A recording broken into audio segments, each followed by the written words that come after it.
జనసేన అధినేత AP deputy CM Pawan Kalyan తాజాగా పిఠాపురంలో పొలం కొనుగోలు చేసిన సంగతి తెలిసిందే. పవన్ కళ్యాణ్ 3.52 ఎకరాల భూమిని కొనుగోలు చేశారని వార్తలు వినిపిస్తున్నాయి.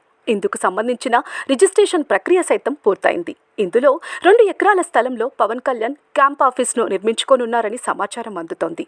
మిగిలిన స్థలంలో పవన్ కళ్యాణ్ ఇంటిని నిర్మించుకొని తాను పిఠాపురం వాస్తవ్యునిగా ఉంటానని చెప్పారని బోగట్ట. ఈ ప్రాంతంలో ఎకరం మార్కెట్ విలువ 15 నుంచి 16 లక్షలు ఉంది. అయితే పవన్ స్థలాన్ని కొనుగోలు చేయటంతో ఆ స్థలం చుట్టుపక్కల ఉన్న స్థలాలకు డిమాండ్ పెరిగిందని తెలుస్తోంది. ఎకరం 1/2 కోటి ఖర్చు చేసి కొనుగోలు చేయడానికి కూడా కొంతమంది పవన్ అభిమానులు సిద్ధంగా ఉన్నారని చెబుతున్నారు. అయితే తమ పొలాలకు ఎక్కువ మొత్తంలో ఆఫర్లు వస్తుండటంతో పొలం యజమానులు మాత్రం వేచి చూసే ధోరణిలో ఉన్నారని సమాచారం అందుతోంది. పవన్ కళ్యాణ్ వల్ల భూములకు ఇంత డిమాండ్ పెరిగిందా అని నెటిజన్ల నుంచి అభిప్రాయాలు వ్యక్తమవుతున్నాయి. పవన్ కళ్యాణ్ ఎన్నికల ఫలితాలు వెలువడిన తరువాత వైసీపీపై విమర్శలు చేయటం లేదనే సంగతి తెలిసిందే. పవన్ కళ్యాణ్ రాబోయే రోజుల్లో మరింత మంచి పేరును సొంతం చేసుకోవాలని నెటిజన్ల నుంచి అవకాశాలు వ్యక్తమవుతున్నాయి.